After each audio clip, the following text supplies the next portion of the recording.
és Pedro, e sobre esta pedra edificarei a minha igreja.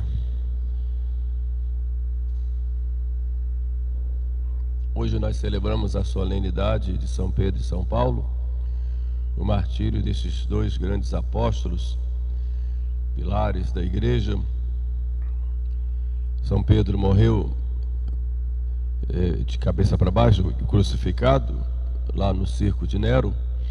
E São Paulo morreu degolado porque era cidadão romano, lá onde hoje se chama Trefontane, na Via Ápia, na saída de Roma. E quando nós falamos desse dia, nós lembramos da igreja, lembramos também, sobretudo, da grande instituição que é o primado. Primeiro o primado de Pedro e o primado do chefe da igreja. Quando foi instituído esse primado, como ele se realizou e como ele se realiza, e qual deve ser a posição de todo cristão com relação ao sucessor de Pedro, ao Romano Pontífice, ao Papa. No Evangelho de hoje nós vimos Jesus ter um diálogo com os seus discípulos, seus apóstolos. Já estavam prestes a ir a Jerusalém, e Jesus pergunta a eles: quem dizem os homens que eu sou? Na verdade, ali foi uma consulta popular, né? O que o povo diz de mim? E eles responderam. Uns dizem que é João Batista, outros que é Elias, outros que é Jeremias. Era essa a verdade? Nessa consulta popular, o povo tinha razão? Não. Nem sempre o povo tem razão nas consultas. Sobretudo em matéria de fé, a luz vem do alto. Mas Jesus perguntou aos que estavam mais próximos a ele, aqueles que o conheciam mais: e vós, quem dizeis que eu sou? E todos ficaram calados. Talvez tivesse a mesma opinião do povo, ou talvez quisesse encontrar ali um rei temporal, ou talvez um profeta extraordinário. Muitas vezes aqueles que estão mais próximos se calam, ou tem medo de errar, ou tem vergonha, ou estão inseguros, ou tem medo de desagradar, não importa.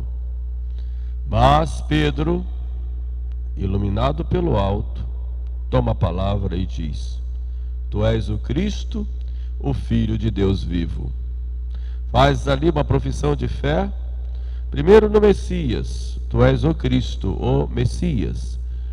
Christos, o ungido, o Messias, sacerdote, profeta e rei, Filho de Deus vivo. Faz uma profissão de fé ali na divindade de Jesus, Filho de Deus vivo. E Jesus diz a ele: bem-aventurado és tu, Simão, filho de Jonas. Bem-aventurado, como o anjo disse a Maria: bendita és tu entre as mulheres. Jesus vai dizer agora a Pedro: tu és também bendito e bem-aventurado, porque não foi a carne e o sangue que te revelaram isso, não foi por motivações humanas que dissestes isso, não foi com o pensamento do povo que dissestes isso, não foi pelo pensamento dos outros, teus companheiros, que dissestes isto, mas foi pela luz que o Pai mandou, o Pai do céu. Não foi a carne nem o sangue que te revelaram isso, mas o meu Pai que está nos céus. E por outro lado, Jesus mostra ali que a escolha de Pedro poderia ser dos outros, ou de algum outro, mas a escolha de Pedro foi do Pai. Como o Pai enviou o Filho, agora o Pai escolhe Pedro para ser o primeiro. E eu te digo que tu és Pedro, Interessante que ele antes fala: Simão, filho de Jonas, não foi a carne nem o sangue que te revelaram isso, mas agora eu te digo que tu és Pedro, e sobre esta pedra que tu és, eu edificarei a minha igreja. E Cristo aí já anuncia a sua igreja. A palavra igreja, eclésia, significa assembleia. E nos tempos de Cristo, a assembleia do povo diante do seu Deus.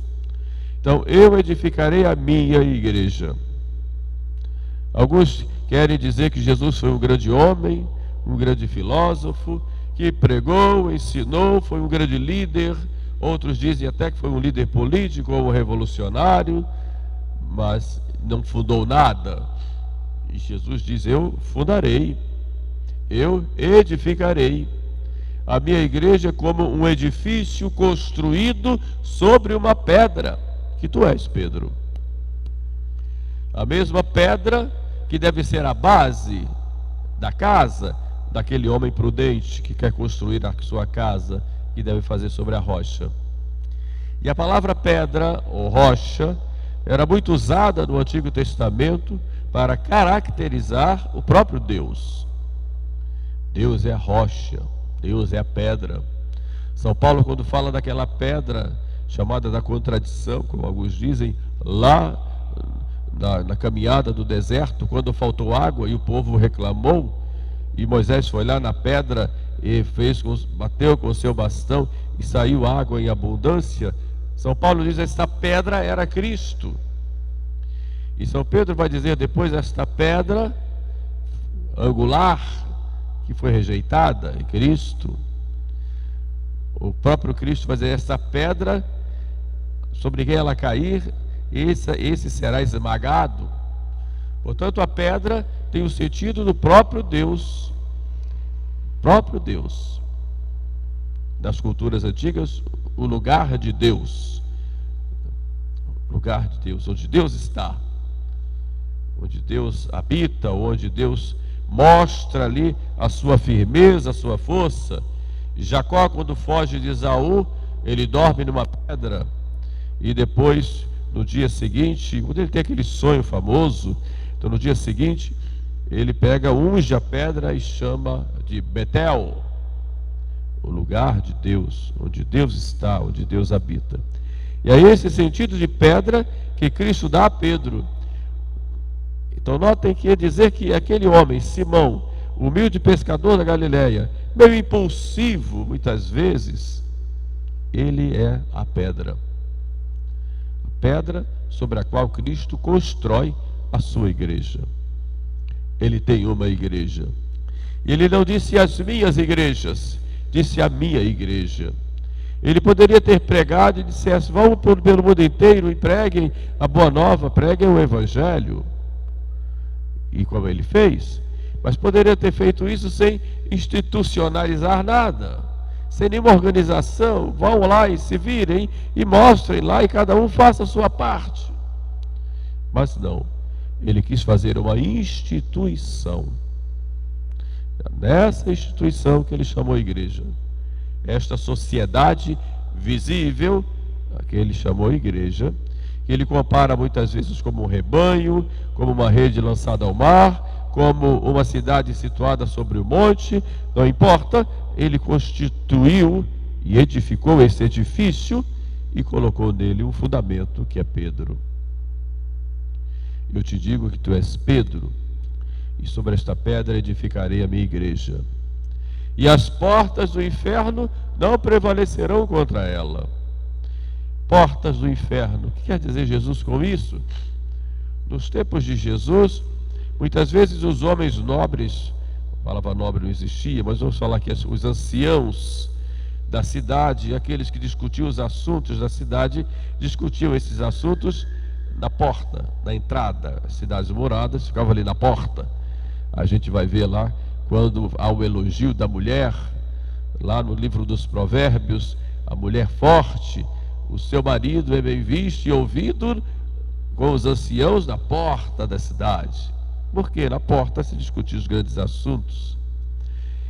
E Jesus disse, as portas do inferno, quer dizer, os demônios, o quartel-general dos infernos vai se reunir e vai fazer de tudo para destruir essa igreja, para se infiltrar nela, para destruir por fora, destruir por dentro, vão inventar 1001 peripécias para acabar com a igreja, para prevalecer sobre a igreja. Mas as portas do inferno não prevalecerão contra ela.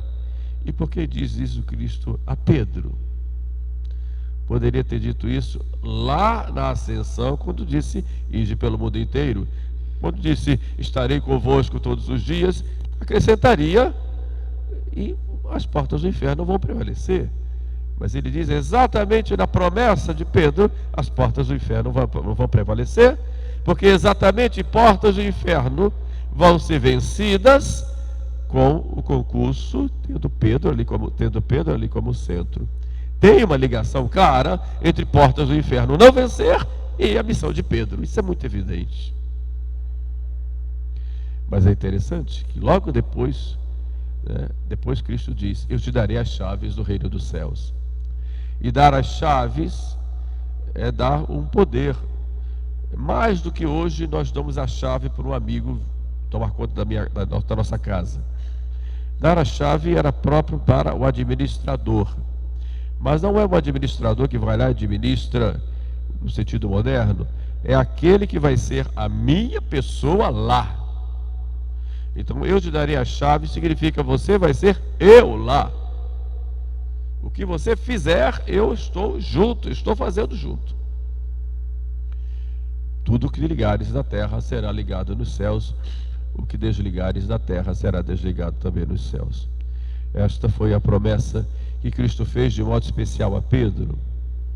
O ligar e desligar, ele vai dizer depois também aos apóstolos, mas a Pedro ali sozinho, de modo especial, ele diz isso.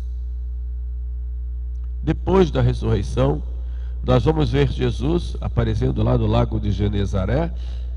Pedro já tinha fugido, já tinha negado, já tinha dito que a paixão não poderia acontecer. Jesus já tinha chamado ele de Satanás. Vai para lá, Satanás, teus pensamentos não são dos homens, não são de Deus, mas são dos homens. Tudo isso já tinha acontecido.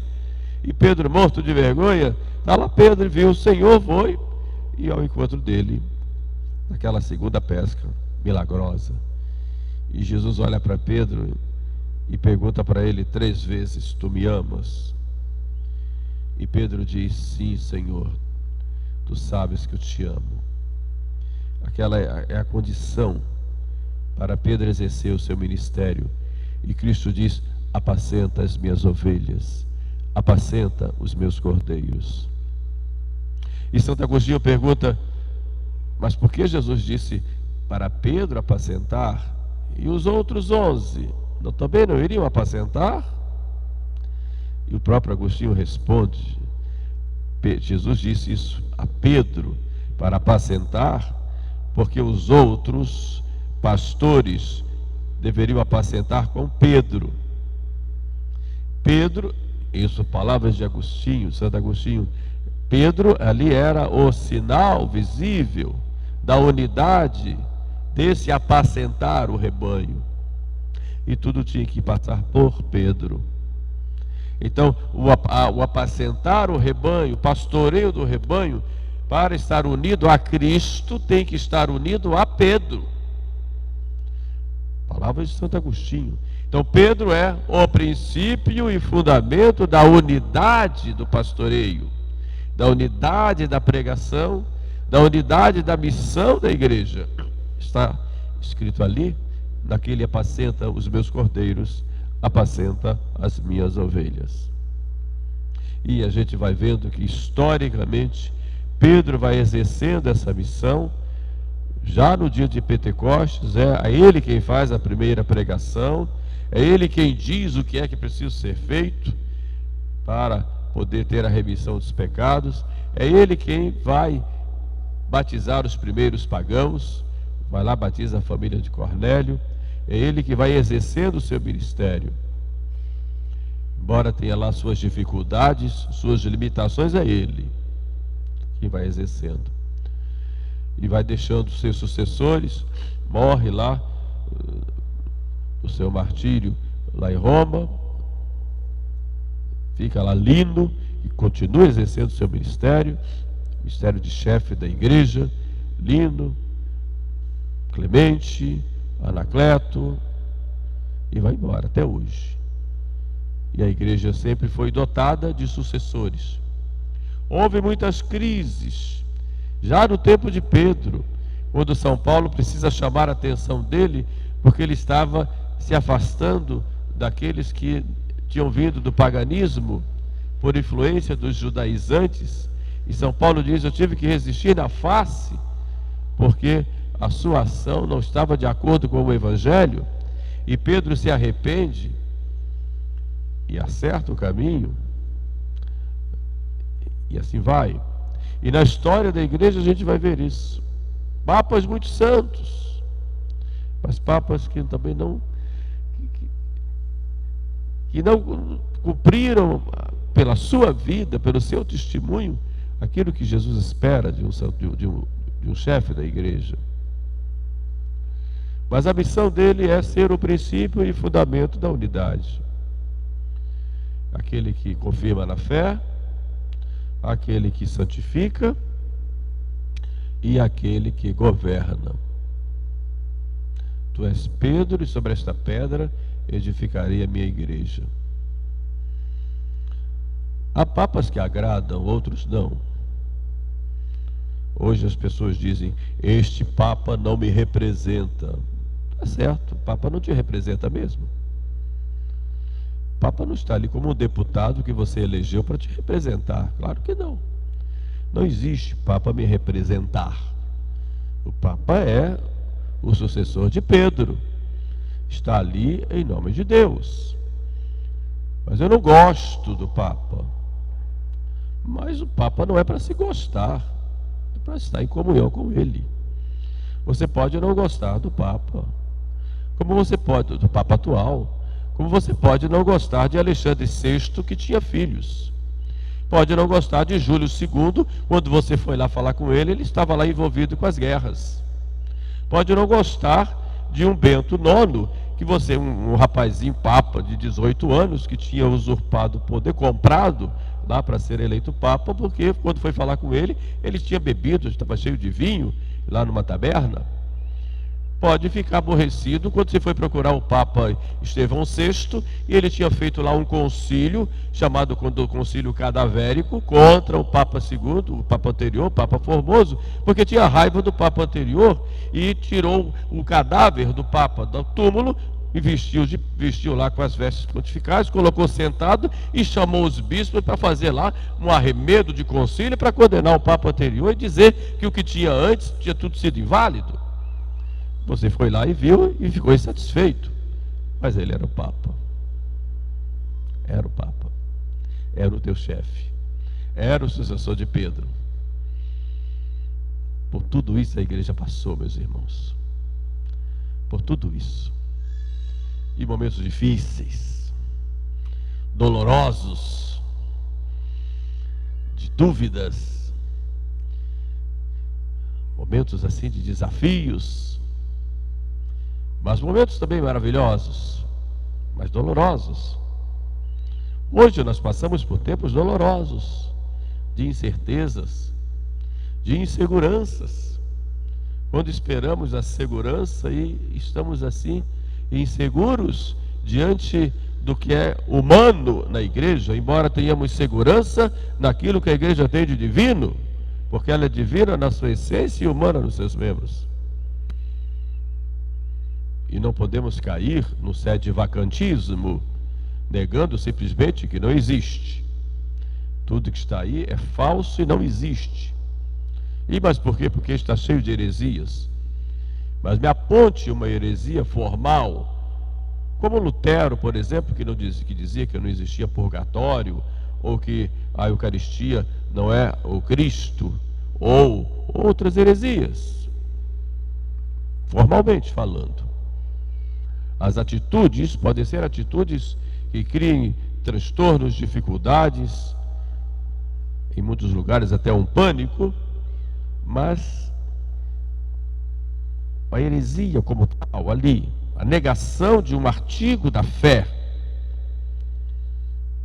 Temos que ter um cuidado, por causa de um discurso muito bonito, isso pode nos atrair diante daquilo que nós vemos. Uma grande confusão hoje na igreja, atraídos por discursos bonitos e até, quero julgar, bem intencionados, mas quando a gente pega a substância e pergunta, o que é isso? O que está dizendo? Fundamentado em quê? E a gente vai ver que a resposta não vem. Não vem. Hoje alguns falam, o Papa herege, mas qual é a heresia? Qual é, formalmente falando? Qual é o artigo de fé que é negado? Pega a definição de heresia, veja ali. Qual é o artigo de fé que é negado? Formalmente. Como se, por exemplo, dissesse, Cristo não é Deus. Que seria um absurdo. Isso é uma heresia. É isso que diz, por exemplo. Formalmente falando. Pode até ter atitudes do ponto de vista pessoal que não agradem. Um jeito de assistir, de governar que não agrade. E que muitas vezes comete erros do ponto de vista disciplinar. Mas do ponto de vista doutrinário, ali realmente. Então a gente tem que ter muito cuidado quando se faz juízos a respeito deste assunto, até porque não é nossa competência, mas temos que ter o cuidado para não cairmos numa espécie de ilusão como solução para um problema que é muito mais profundo. Por outro lado, não podemos perder a confiança na igreja. A confiança do que Cristo disse, as portas do inferno não prevalecerão. Não é fácil, às vezes, a gente viver numa família problemática, em que os irmãos não se dão, ou que tem problemas lá do pai, da mãe, etc. É difícil, às vezes. E nós podemos tomar duas atitudes. Eu me nego a ser membro dessa família, mas não pode, você nasceu ali. Assim também na igreja. Assim também na igreja. Nós temos toda uma história que nos protege, todo o magistério que vem dos apóstolos até hoje, que nos dá o caminho. Um magistério oficial, não perdoe o termo entrevistério, mas um magistério iluminado e guiado pelo Espírito Santo. Temos essa força. Graças a Deus. Vamos por aí. Mas não vamos nos separar da comunhão, porque pode ser difícil, pode ser problemático. A situação em que nós vivemos, a gente às vezes fica incomodado e entristecido, mas os que se afastam da comunhão, esses ficam sem rumo, se perdem e terminam seguindo líderes, e vários líderes, cada um com a sua cabeça, com o seu caminho. E quem garante que esse caminho é o verdadeiro?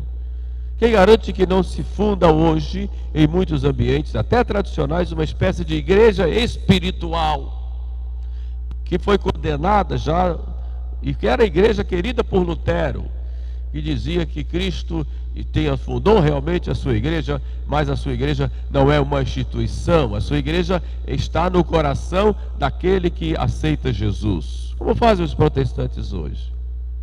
Mas isso é a igreja católica? Pode ter sacramentos, pode ter pregação, mas é a igreja católica? Os ortodoxos também dizem que são a igreja de Cristo, mas é a igreja católica? Então é preciso a gente muitas vezes se questionar e pensar, meu Deus, o que é que o Senhor quer que eu faça nesse momento da história? Quando o nevoeiro está muito grande, a gente que dirige na estrada, a gente não pode correr. A gente vai devagar, com muito cuidado, com as faixas, com as placas, com quem está na frente, quem vem atrás, mas vai devagar, seguindo aquelas linhas que já foram traçadas, senão você cai no abismo. É assim hoje na igreja. E muitas vezes as pessoas não entendem a posição da gente e querem que a gente fique gritando, reclamando, rasgando aí as vestes. Simplesmente a gente está caminhando no nevoeiro até que o sol apareça e a gente diga, agora está bem. Mas até chegar lá é um caminho, que já dura muitos anos, mas é o caminho. E não adianta a gente ficar vivendo de crise, porque há pessoas que gostam da crise da igreja, porque no dia que ela acabar não tem mais discurso para fazer. Aqueles que cuidam lá, que tomam conta, por exemplo, de uma ONG que defenda lá o mico-leão dourado, no dia que o mico-leão dourado for preservado, eles acabam, não tem razão de ser. Então eles interessam que não seja preservado para terem assunto. E tem gente que vive da crise, porque no dia que ela acabar, acabou o assunto. Então eu tenho que ter assuntos, tenho que ter seguidores e mais seguidores. Porque então interessa mostrar todas as mazelas que aparecerem, porque ali eu vou ter gente me aplaudindo. Mas se me aparece uma coisa boa, não ponho, eu simplesmente ignoro ou finjo que não vi, porque isso não vai me dar ibope. É assim hoje que acontece na igreja. Mas a solução para a igreja vem ali, ó, aos pés do sacrário, porque é Jesus quem cuida dela. Façamos a nossa parte, confiemos em nosso Senhor e deixemos Ele agir. Cuidemos para que nós nos santifiquemos e levemos essa santificação para o maior número de pessoas possível. Louvado seja nosso Senhor Jesus Cristo.